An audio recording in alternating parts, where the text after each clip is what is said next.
Welcome to the Dream Life is Real Life podcast. I'm your host, Hannah Hermanson. I know it might seem cheesy or cliche, but if you've got a sleeping giant inside of you, or you just feel like you're made for more, then there's no coincidence you landed here on the Dream Life is Real Life podcast.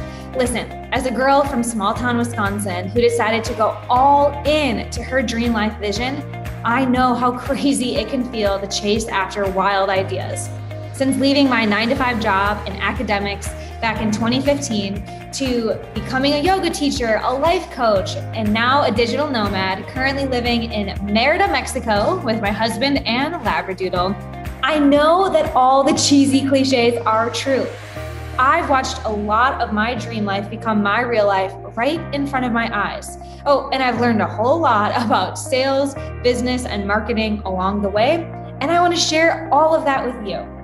So here, you can consider me your friend and mentor. As a certified business coach, success trainer, international speaker, author, and copywriter, I've helped hundreds of coaches and entrepreneurs build, scale, and enjoy their online businesses. So here on the show, you'll find the real people, concrete tactics, and weekly motivation and inspiration to make your dream life your real life. I'm going to let you into the nooks and crannies of these dream lives and dream businesses and offer lots of real talk along the way. Because to be a true leader in whatever you're endeavoring in your life and to create a legacy that you're proud of, you need a tribe lifting you up with you on the journey. And I've made it my mission to be that partner with you. Because after all, we are all in this together. By the way, if you'd like some help improving your business and life, then we just might be able to help. Head on over to dreamlifeisreallife.com to learn more about what we do and how I might be able to personally support you and just continue this conversation in making your dream life your real life. All right, let's get to it. You might recognize this face or this name because Francis has been on the show before, and he is back today to share with us some new insights and wisdom. You know, as entrepreneurs, we're all on this evolution and always evolving, and we're excited to hear new insights from Francis today. He is an email copywriter, most known for his freelance business, Stories and Copy, done-for-you email marketing service for e-commerce, business, and coaches. But now his work has taken a more global turn with his rapidly growing travel email newsletter, the Nomad Newsletter, a semi-weekly publication where he shares the latest news on digital nomadism, freelance work, nomad destinations, and it features digital nomads creating awesome businesses all around the world. So naturally, we got to talk about that, man. I'm so excited for you. Yeah, me too. Thank you so much. Yeah, I know that was a bit of a mouthful of a bio, but yeah, thank you for trucking through that. I'm so happy to be here again. Helpful. All those keywords, as you know, as copywriters, like it's helpful for listeners and us as well to kind of frame, you know, where you're coming from, right? So you've done copywriting and a lot of email newsletters, and now we're transitioning into more of a passion project, but something that you can run with. So before we get into the nomad things, before we wander over there, how did this come to be? What inspired this evolution or this pivot for you? Yeah, for sure. I mean, the story, it honestly kind of came kind of abruptly in a way. I mean, I know last year, I think I was probably on your podcast and speaking to your group around this time last year. And you know, over that time, the business scaled, you know, worked with a lot of really great clients all over the place, 6, 8, 9-figure businesses. And it was really cool. You know, went to Mexico and for like the better, like half of the pandemic. I think I know you're there right now. So yeah, super jealous, by the way. But yeah, I know. I'm wearing like 6 layers right now. It's insane. And yeah, I mean, really, I was working super hard and it was going really well. But then a little bit of it was like, okay, so the business is going well. I'm making money. I love writing, but like, is this it? Like, did I reach the pinnacle? And, you know, I dabbled with making the agency thing because I was told that's what, you know, I had to do. That's at least what my mentors were doing, you know, when they were going from freelance copywriter to, you know, the next step for them who's agency owner. And I did that and I absolutely disliked it. And so I scaled back down a little bit, but then, I was working with more clients and more clients and more clients, and I was just burned out. I mean, around June and July, I was just blitzed with burnout. I couldn't even look at my laptop without like vomiting, without wanting to, vomit. It was like really horrible. And then, and then in late July and early August, what happened was I took a month off, semi-month off. I was working with one or two of my clients. I scaled down. I was working with around 8 or 9, 10 or somewhere around there. And I brought it down all the way to around 3 or 4. But during that break, I only worked with 1 or 2.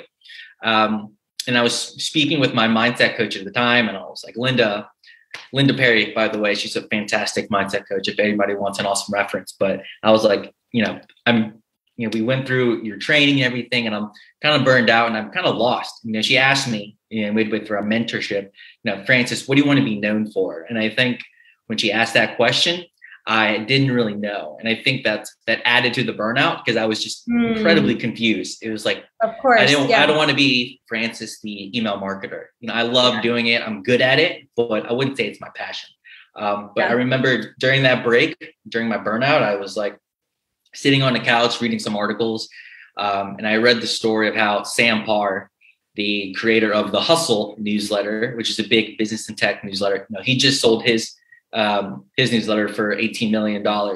And I wasn't like, oh, I want to start a newsletter and sell it for $18 million. But I was like, well, there are these different kinds of newsletters out there. I have a friend who's doing one for the NBA. I know someone who's doing one for Opera. And I was like, why don't I create a newsletter? I already write emails based around something I really love to do, which is travel, digital nomadism. So, and I was like, I think, oh yeah, exactly. I love it too. I love telling the story because I was just sitting there on the couch and I was like, why don't I just do that? It clicked. And so it clicked. And I want to pause for a second here because I think there's like really important lessons for anyone who knows they're burnt out, or the more sneaky burnout are like hitting a plateau or aren't excited or are like numbing out at night with like Netflix and wine instead of being excited about your business. That these 2 really pivotal questions for you. Number 1, what do you want to be known for?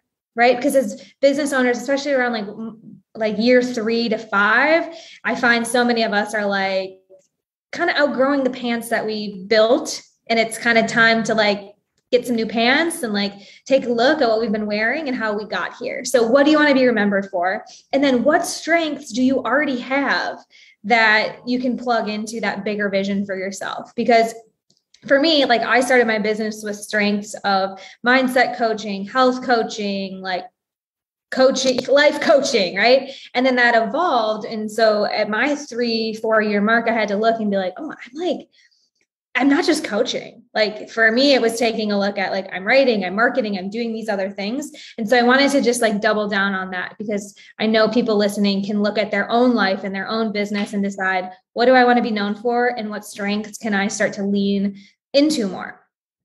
So we're excited. We're on the couch. We have this aha moment, Francis, digital nomad writing.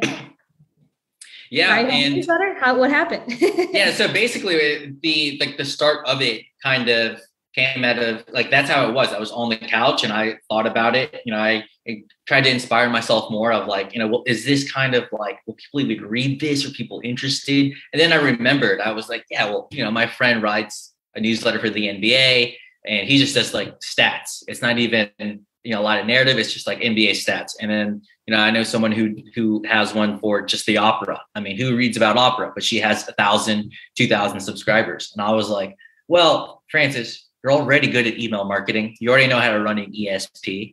The travel and, remote work is a hot topic right now.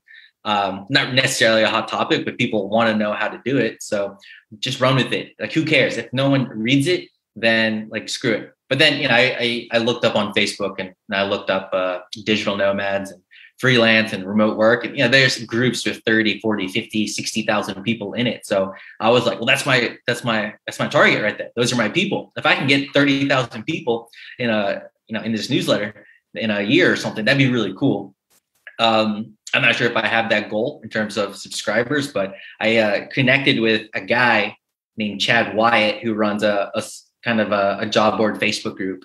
And I remember a year ago, I befriended him, and he only had like 500 people in his group. And now he has like 30,000. And he's like, yeah, man, it's a big topic. Like, just write it. Who knows what can happen. So yeah, after that, I bought the domain, contacted my ESP assistant, was like, hey, we're going to do this. I signed up to a bunch of newsletters, listened to some podcasts, just trying to see what else is out there, and just ran with it. I was like, I'm just going to make this like a newspaper, a newsletter, and just put out, things that nomads are doing, which I, over the last year too, I spoke on several podcasts, including yours, that, were for people who were into remote work and especially digital nomads. So, looking back, hindsight's always 2020. It's like, it made sense. Most of the podcasts I've been on over the last year were kind of digital nomad and travel podcasts. So, and I already, had kind of some leeway in that. So yeah, and that's just how it started. Yeah. And this is what I love about entrepreneurs, Francis. It's like, we have learned enough that it doesn't, like, for example, if you put a successful entrepreneur on a remote island with no cell phone, no whatever, like, they would figure it out. They would make something out of nothing, because you've learned a lot of these things that you just did naturally in the other businesses you've built, right? Like, get clarity, find that North Star, then start to find the people who are doing it, get that inspiration, see what's possible, and then just go claim it and say, here I am now. This is the next project that I'm going to own. So let's talk about this, because you're right. There are so many people that listen to this podcast and lots of other groups that you and I are both a part of, where people are inspired, curious, and really interested in this digital nomad lifestyle. It's funny, when I started my business, it was like a marketing thing. Like, look at me working from anywhere. And now it's like, here we all are working from anywhere. So I would love to talk a little bit about how people can not just like take work anywhere, but actually be fulfilled and make great money while living the kind of lifestyle, especially enjoying travel, that they desire. So I know we talked about this a little bit, but kind of going through like what it actually takes. What is the step-by-step process that you teach digital nomads, that you've gone through yourself, to be happy and fulfilled as a digital nomad? Yeah, I mean, for sure. I mean, there's a whole lot of steps to it. With my kind of upcoming book, I kind of condensed it to about 6 steps that for me kind of encompassed my journey. I think the first thing that I think, and as any successful entrepreneur or business owner, even just anyone who is devoted to any type of goal, is just to make that commitment. I went into digital nomadism, into really moving and living abroad. I lived in Spain previously than Budapest. I just like, I want to do this. Like, I might suck, I might not even get a job, but I want to make this happen. And I kind of, with that belief, then whatever that goal you have, it's going to come true, whether it's kind of, 6 months or 6 years down the line. It might sound a little cliche, but I think when you're like, hey, this is going to be the thing I want to do, then it's out there. And once you kind of have that mindset, it's weird how things start coming up, and you start seeing job opportunities. Law of attraction 101. Yeah, law of attraction, the law of attraction. And then, you follow upon people like, your podcast, or you learn about the Nomad Newsletter, or you read a book like Nomadic and Happy, my upcoming one, and you're like, oh, there's possibilities out there to do this. So I think, trying to make that commitment, and, alongside my next step, which is to, kind of obsess over having a good mindset and mental health, then those are like the 2 biggest points, which is why it's always number 1 and 2 in my book. Yes. And I'm so glad that number 1 is decide, choose, commit, because it sounds simple. It's like, yeah, of course I want this thing, but you have to literally kill off all other options. Like, truly decide and commit. There's no plan B, C, D. Like, this is what I'm going to have for my life. And of course, the how works itself out. But if you decide to be someone who's going to work remote or live in Mexico, like, it took me 3 years of like reworking the plan, but I was like so decided that whether I was working for myself or someone else or here or there, like I really wanted this. And I think too often it took me 3 years because I second guessed it. And it was like, maybe it should be this way. Maybe I should. And it's like really deciding, I want to double down on that, because you have to kill off all other decisions. Otherwise you're swayed with the wind.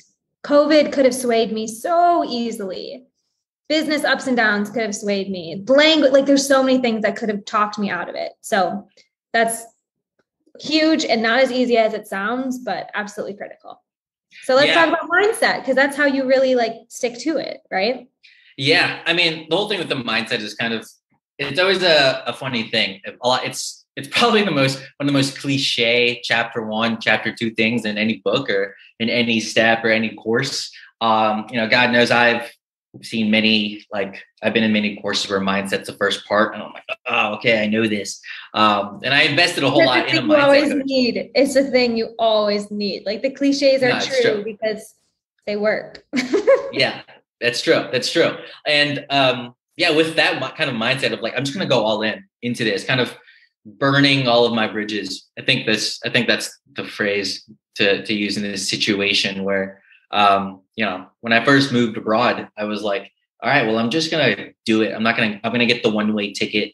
I'm going to get this job in Barcelona and just see if it works. And when I started freelancing and as a copywriter, I told my teaching, my boss that it's like, hey, I want to do this. Like I want to quit or you can fire me.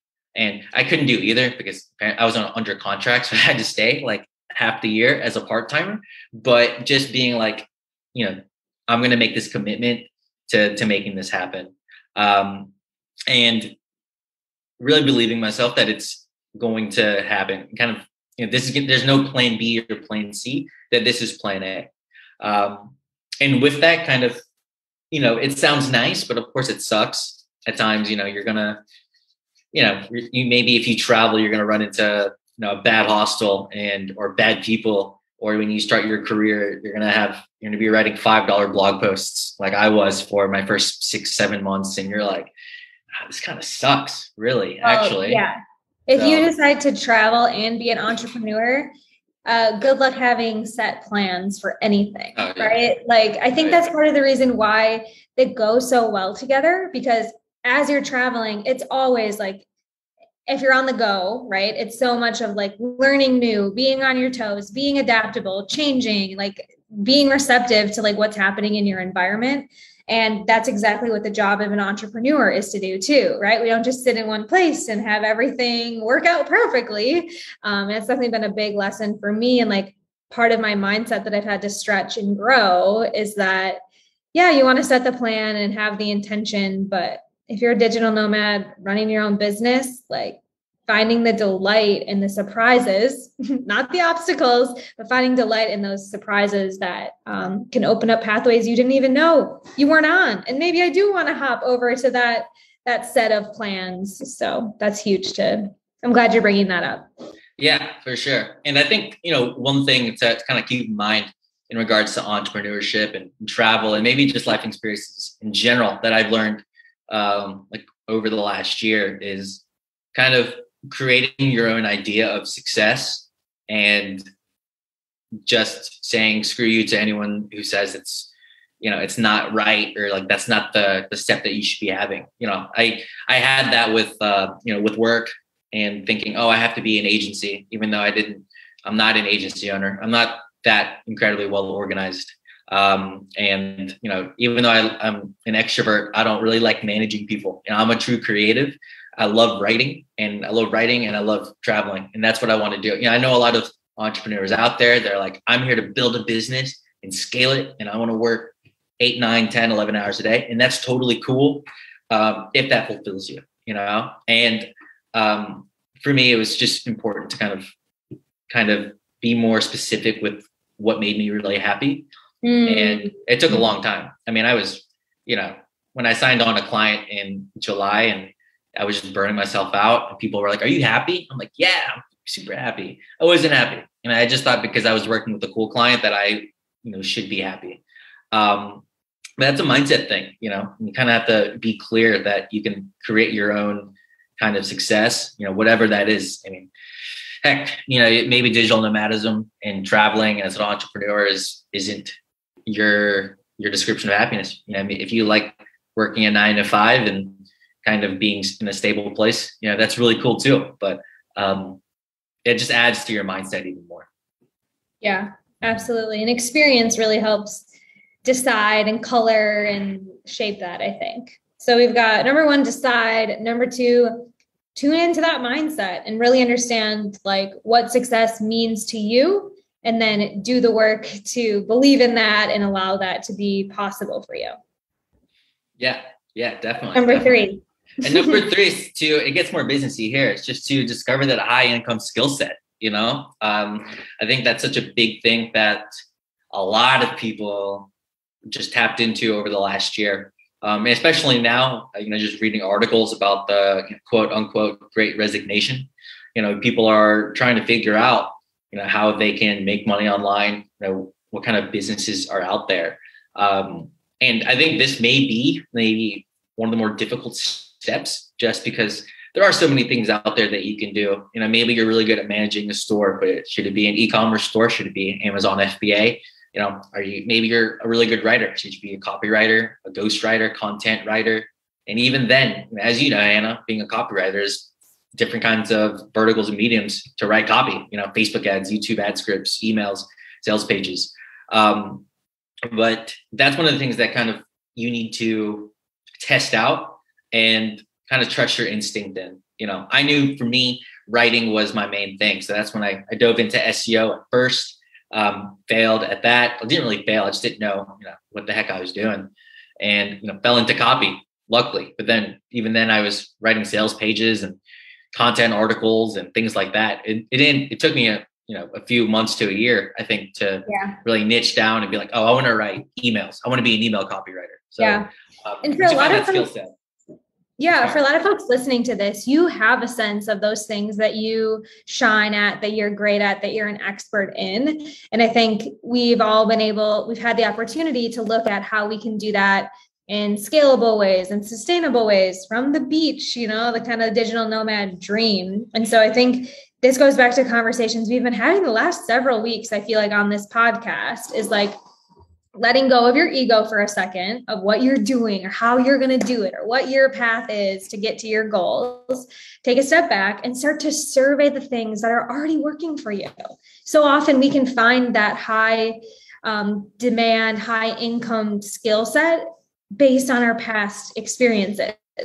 You guys have heard me talk about this. This is how I realized I needed to move into content marketing and copywriting, is because all my coaching clients, that's what they needed. And that's what I was actually spending my time on, like giving them feedback on their content. So it really is like setting the ego aside, putting on some new glasses, a fresh lens to look at things you're already doing that other people would pay you for, pay you more for, pay you differently for, right? Yeah.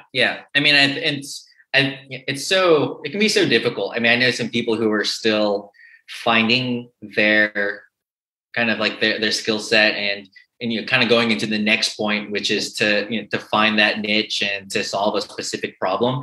That's something that I think is almost ever changing with many entrepreneurs. I know one coach here in Budapest, and he's German and he's very big into productivity. And I think over the last few years that I've known him, he's changed his niche. He's changed the problem that he's trying to help solve, from like being a breakthrough coach to helping freelancers have a better mindset. And now he's working with agency owners and their productivity. But, once you kind of find that niche that you really enjoy, you're like, okay, I like writing about this type of content, or I like writing this type of copy, or coaching these kind of people to reach this specific goal, then it's magical. It really is, and that's kind of when with the Nomad, the newsletter, I had that moment where I was like, I don't know any other digital nomad newsletters out there. I paid $80 for one to do research, and I found out they don't send any emails. And it's from a big digital nomad site, and I was like, oh, I'm so disappointed actually. But that kind of gave me more inspiration. I was like, this is a big problem, let's just create this. But that's like such a huge step, because then you can have a lot of fun with it, I think, too, kind of testing out different offers and different clients. And that's when your business is being made. And that's kind of like the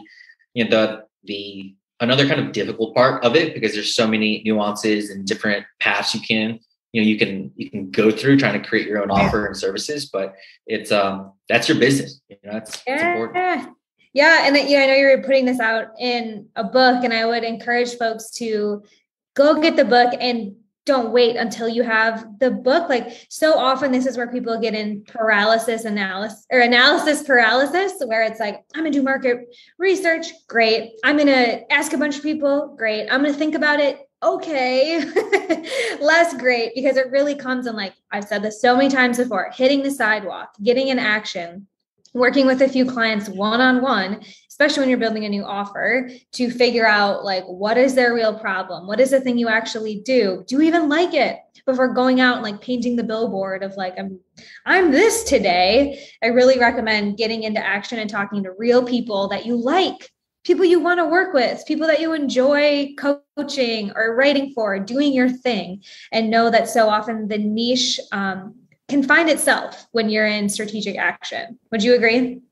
Oh yeah, for sure. And there's so many niches out there that their problems aren't being solved. I think one thing as a copywriter, over the beginning of the year till now, I was doing a lot of YouTube ad scripts, which is different from emails, because everyone's using YouTube now, and just kind of running into different clients of all the stuff that they're doing and what kind of problems are being solved. I thought it was insane. I know I worked with a guy who helped guys, quit porn, and there was another company that helped them make like vegetables at home so they can sell it, and at the local farmers market and things like this. And I was like, you need YouTube ads for this? This is crazy, and everything from like singing to, learning how to play piano. There's so many. There's a niche really for everything. The craziest one I heard this week was farmers selling mindset to farmers in Ireland. Like, wow. There you go. You can't get any more niche than that. I feel like there's only And it was like farming mindset, like how to be a great farmer. Yeah. In Ireland. So I think that's another great example of when you start looking in step 2 around like the mindset of what's possible. Where do I want to go? What do I want? You can glean a lot from what other people are doing and what they're not doing. So yeah, exactly. Finding that niche and that problem. Huge. Cool. Yeah. And, and kind of in that point as well is to get paid. And of course, that's what we all want, is to get paid and, and make money. And, there's so many ways to going about that, retainers, to commission, to, pay me if I reach this goal and things like this. I actually go through that pretty deeply into Nomadic and Happy. I don't have a landing page for that. So if somebody is interested, join the Nomad Newsletter, because more information will come out on that pretty soon. But I've discovered different ways to get paid, because I was taking on all these clients, and I was like, maybe I'll just have these weird conversations where I'm like, I can get paid for a lot of money if I reach a certain goal that I know that I can reach, but maybe they're skeptical about. But and then that's like point number, I think, 4 in the book. Yeah. And number 5 is to network with amazing people, and I think that's, there you go. Hannah's there. We're doing it right now. Yeah. Hannah's photo is going to be in this chapter of the book, I think. But actually, I would love to have you in there. Out of that ridiculous face I made if you're watching on video. But I think that's one of the craziest things is when you fall upon a network with really supportive people. Yeah. And you kind of, you don't just hang out with copywriters, or you just don't hang out with coaches. You're like loaded with so much inspiration and referral work. People make things happen. This is a mistake I made when I first started out. I thought I had to like find a tool or a gadget or some, like, I had to make something of a business or of a career, of whatever. And when I learned that people make things happen, it totally transformed the way I structure my business, the way I interact with people, the way I think. And so, especially if you're a solopreneur, thinking about who, not how, who can help you get there? Who has that answer? Who can get you a referral instead of how do I? Because that is what led to so much of my burnout. Is thinking I had to figure it all out when there's people like Francis who want to come and talk about digital nomad. And there's people that want to join my team to do the things that I don't want to do. So I love network. It's another cliche because it's true and it's timeless and it always has worked. Yeah, for sure. And I think it's always funny because I mention this to people, especially aspiring freelancers, up and coming freelance copywriters. And they're like, Francis, how do you get work? I'm like, honestly, with like my network. And that's something that people told me when I started out. And I'm like, you know what the hell are you talking about? Your network? Like what's the magic pill? What's the secret? There's the secret, right? Do you have to show up with like a stuffy briefcase and like do awkward cheese and crackers? And like, is that my network? Like those events that I used to go to? Yeah. So what is friends? Friends. I mean, for me, it's just friends, really. I mean, I think especially in the solopreneur space, that one thing, a lot of us work really hard and we want that connection and we want that support and we like giving that support and as well as receiving it. But the people in your network, they have their own network. So it's like, if you need work, it's crazy how these conversations can come up when next you have an email in your inbox and someone needs you. Totally. Or they, share something on Facebook, you post something on Facebook and it's shared. And next thing you know, you have 20, 30, 40 people subscribe to your newsletter or joining your Facebook group or something like that. So, and this is what it looks like in practice for me. So you guys, I haven't talked about this in a while, but the rule of 5 is something I got from one of my first mentors, Jack Canfield, which is reaching out to 5 people a day, because you have people in your circle. Like this can be your neighbor. This is like not even like strategic 5 people a day when you're starting. You start out talking to 5 people a day with this sentence phrase. Who do you know who? Hey, neighbor next door, who do you know who could wash my house or wash my car? Who do you know who is a coach? Who do you know who has a business, has a podcast, has a Facebook group? So you can start to expand, because I know when you first start out, it's like, my friends are entrepreneurs. Who do they know who? Everyone write that down, use that this week, and then hit 5 DMs a day and watch what Francis just said happen. People come back to you. People show up at your front door and in your inbox. Yeah. And you can just be, you may think you're annoying or something, and I guarantee you're not annoying. I mean, I just got asked to be a speaker at Digital Nomad Week in December, and we're in a Slack group, and the Slack group, like, I don't think I signed an NDA, so I can say it, but it's not like the most active Slack group in the world. But I went in there and it was just like, I did a @ channel, so like literally everyone got this message because I was decided to be annoying. And was like, hey, I'm Francis. This is what I do. I run a newsletter. Would love to feature you. And all of a sudden, this like somewhat dead Slack group was like firing off with like a bunch of people being like, oh, I'd love to be featured in your newsletter. Can you send it over to me? Do you have an archives page? And just like that, I am kind of rubbing shoulders with Nomadic Matt, who's had like this travel blog for 12 years. And Rolf Potts, who wrote Vagabonding, like a big travel book, like when was it, 20 years ago, I think.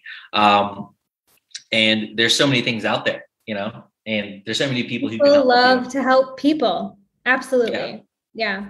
So network is number 5. Where is our final number 6 step here? Yeah. The number 6 is to find great coaching and mentoring, and I think that's, for me, it's so important. And it can be tricky to find like a good mentor that you like and likes you and that you trust and things like that. But once you do, it's magic. I mean, I worked with Linda Perry, who is a fantastic mindset coach for copywriters and solopreneurs. And I spent like $4,000 to work with her. And it was the greatest like mentorship ever. And, that's just with my mindset. I invested a lot of money and time with copywriting coaches to help me as a copywriter, and just business coaches to help me with my business. And some of them are like kind of all together. So, and just to have that guidance is crucial. Maybe at the beginning you need a business coach, then you need a human design coach, then you need a relationship coach. I was listening to another podcast this morning where the woman said the world would be such a different place if everyone just had one coach. And I think that's so true. Yeah. Like we would be more in tune, we would be emotionally aware, we would be doing what lights us up instead of what we have to do. And I think that's really what permission you're giving people to do as well here. Like step into your zone of genius, own your gifts and your strengths, and do it in the way that you want to do it, like finding those examples and leaning into that big vision you have for yourself, whether that's digital nomadism, which we highly recommend, or it's not. I think there's so many pillars that we can build upon with what you just talked about. Number one, like deciding what you want, committing, no plan B. Number two, tapping into your mindset and knowing what it's going to take to keep you on the path and to see failure as opportunity and to just, keep staying committed to your number one decision. The number three, finding your high-end skill set and recognizing what you can monetize, what people will pay you for and you enjoy.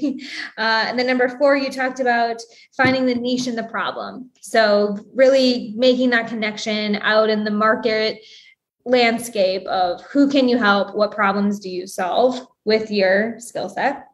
Number five, network, it works. Number six, getting mentorship. Woo! I hope I didn't just write your book for you, but that is so good. That is so good. And like I said, lessons and pillars that people can really lean on for lots of goals, whether it's to be like us or to be different than us. Yeah. I think these are pretty good principles to just, in regards to like doing anything in life. Yeah. I mean, this is like, I think these 6 steps are probably just in the makings of this book and the last few months in the makings of this newsletter. So yeah, principles. And it aligns 100% with making your dream life your real life. So I'm so glad that you got to share that with us. So for folks who are with you, they want to work the steps, they want to be a digital nomad, how can they get your newsletter? Where can they go? Yeah, you can get my newsletter at nomadism.com. It's just simple landing page right there. Right now, I'm working on the design of the book. Otherwise, I'd probably have a landing page up. And yeah, I email my list every Monday and Friday with the latest the latest news I've found in digital nomadism, podcasts, as well as this one, and cool business owners doing cool stuff, just like Hannah. So you can find me there. Nomadnewsletter.com, right? Or Nomad Newsletter. Okay. The nomadnewsletter.com. Yeah. So, okay. We'll make sure we got all the links in the show notes here so folks can jump on over, subscribe, and continue this conversation, making their nomad dreams, making their business dreams, making their life dreams become a reality. Thank you, Francis. I'll be back next week with more inspiration and insight to help you keep making that dream life your real life.